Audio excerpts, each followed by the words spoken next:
Assalamualaikum warahmatullahi wabarakatuh. Selamat siang, pagi, dan sore semuanya. Di sini saya akan mewakilkan dari kelompok kami, yaitu dari Jam Dinding Digital 6 Waktu nomor 15. Sini saya Riza Andang Puja Sandra dengan anggota saya Tio Anugrah Iskandar dan Dendi Alfitri, dengan manajer proyek Hana Mutia Alif Maulidia. Di sini kami membuat jam dinding digital 6 waktu, yaitu merupakan jam dinding yang diletakkan pada sebuah dinding dan dia memiliki 6 jenis waktu yang berbeda. Dan ini merupakan referensi yang digunakan karena proyek PBL ini masih berjalan. Kami belum bisa menunjukkan foto atau gambar dari PBL kami. Ya. Di sini memiliki jenis tiga waktu yang berbeda. Sedangkan pada PBL kali ini kami menggunakan 6 jenis waktu yang berbeda. Ini merupakan bahan yang digunakan pada PBL kali ini, dan bahan ini mungkin bisa bertambah dan bisa berkurang sesuai kebutuhan pada saat nanti program PBL berlangsung. Dan ini merupakan desain sirkuit untuk 7 segmen LED-nya. Yang pertama di sini ada 7 segmen LED display yang terdiri dari 4 digit. Lalu di sini ada integrated circuit atau IC yang dengan IC Max 7219. Lalu ada komponen elektronika lainnya seperti kapasitor dan resistor. Lalu ada Arduino. Di sini ada fungsi dari komponen yang elektronika di sini, yang itu berfungsi sebagai memfilter noise dan membuat tegangan lebih stabil lagi, seperti itu. Lalu apa itu segmen-segmen LED display? 7 segmen LED display terdiri dari beberapa LED yang disebut segmen. Modul ini biasanya digunakan untuk menampilkan angka dari 0 hingga 9. Dan untuk satu segmennya lagi, ini menampilkan titik desimal. 7 segmen LED display ini terdiri dari 2 jenis, yaitu common anoda dan common katoda. Pada PBL kali ini kami menggunakan jenis common anoda. Apa itu common anoda? Pada common anoda, semua pin anoda terhubung bersama-sama dengan VCC. Dan LED dikontrol oleh pin katoda. Bisa dilihat seperti gambar ini. Pin dari anoda ini terhubung bersama dengan VCC atau V+. Dan jika kita ingin menghidupkan LED tersebut, maka kita harus membuat pin katodanya, yaitu low atau ground. Ini pin katodanya. Jadi pada saat kita ingin menghidupkan LED sini atau dioda yang ini, maka kita harus menghubungkan pin katoda ini dengan ground atau low. Seperti ini bisa kita lihat gambarnya.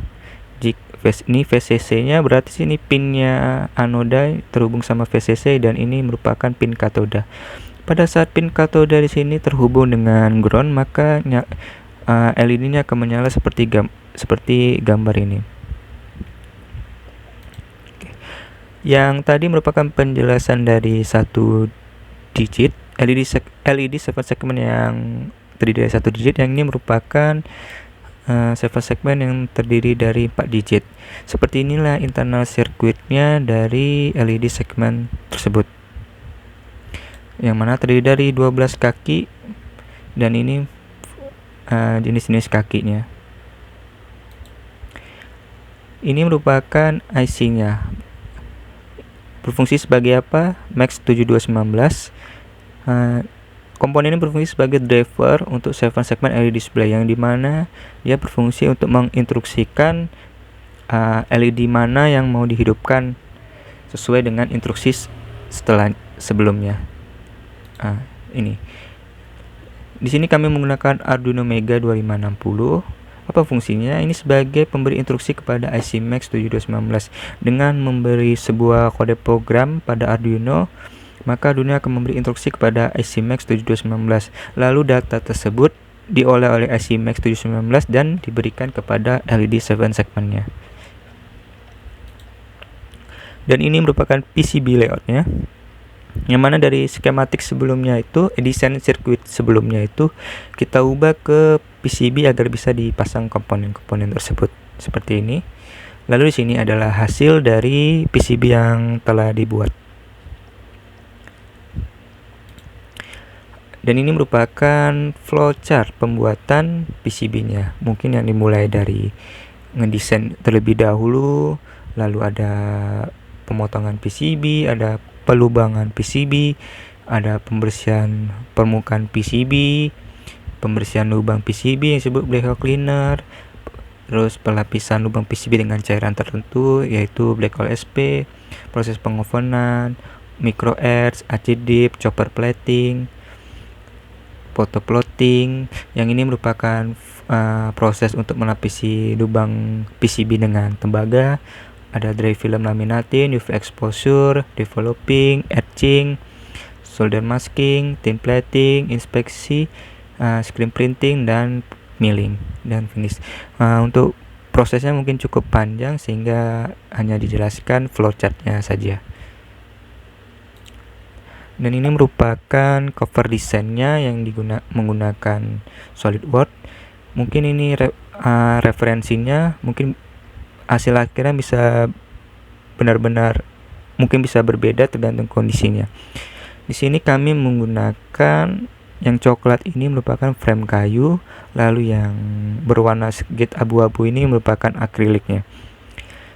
Di sini kami ingin membuat jam dinding digital 6 waktunya itu untuk pengingat waktu sholat. Sehingga di sini pada lubang ini kami akan masukkan 7 segmen LED display-nya untuk penunjuk waktu real time-nya. Jika kita ingin melihat pukul waktu berapa sekarang, bisa lihat di sini, di bagian sini.